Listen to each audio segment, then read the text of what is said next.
The gentleman from Tennessee, Mr. Duncan. Thank you very much, Mr. Chairman. And first of all, thank you for calling this hearing. There's obviously great interest in and concern about what happened in this tragic incident. Mr. Nordstrom, we've already heard Mr. Thompson say that he was never interviewed, even though he requested to be interviewed. Did I understand you correctly to say a few minutes ago that you know of other witnesses that had firsthand knowledge who were not interviewed by the board?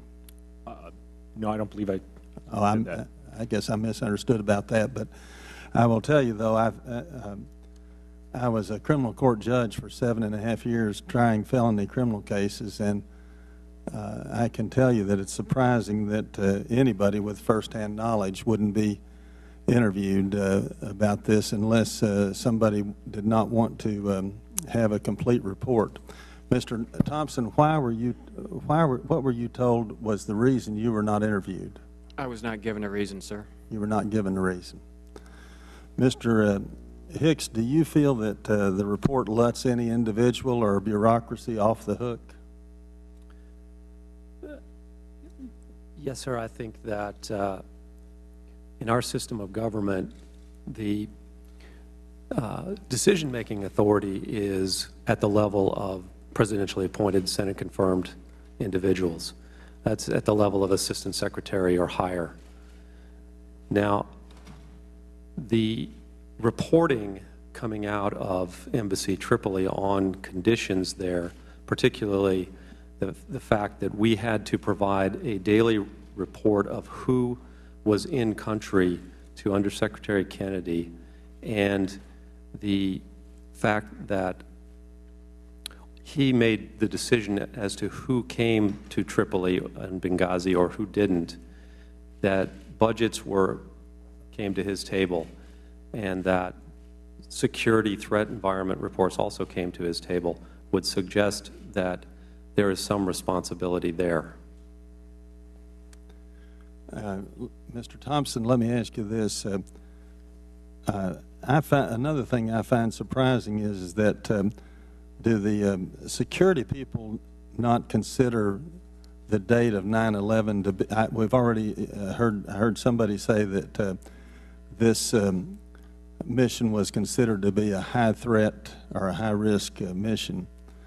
Do they not realize that 9/11 is a high security type date and they should be prepared for terrorist activities on that date in particular? Certainly. When I hear security, I think of Greg Nordstrom, so I won't go down the security trail too far here, but certainly on the anniversary of 9/11, since 9/11-2001, we have all had our antenna up, so to speak, and been forward-leaning, if not physically, mentally, on that particular day, yes. The report basically puts primary blame for this situation on the Bureau of Diplomatic Security. I would like to ask if any of you have a comment about that. Do you think that's fair? If I could, yes, Mr. and Nordstrom. maybe this might also address Congressman Connolly's question. My concern with the report is not that Undersecretary Kennedy was or was not interviewed. I don't know who was interviewed. Again, that's part of the confidentiality of it.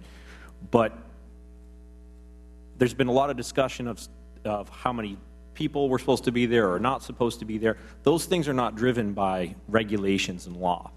That's a subjective opinion. Obviously, that was quite a bit of my testimony in October. I go back to who authorized embassy employees, U.S. government employees, to go into facilities that did not meet legal requirements. I don't know who made that decision. And the reason why is because, as Ambassador Pickering said, he has decided to fix responsibility on the assistant secretary level and below. How I see that is, that's fine. It's an accountability of mid-level officer review board. And the message to my colleagues is that if you're above a certain level, no matter what your decision is, no one's going to question it. And that's my concern with the ARB. Mr. Hicks, did you find other shortcomings in the report? Well, I find shortcomings in the process. in the process? Although I was interviewed for 2 hours, I was never allowed to review the recording of my testimony to the board. I was never given an opportunity to read the unclassified report before it was published to see if my testimony had been incorporated or properly, at all or properly, and I have never been given an opportunity to read the classified report.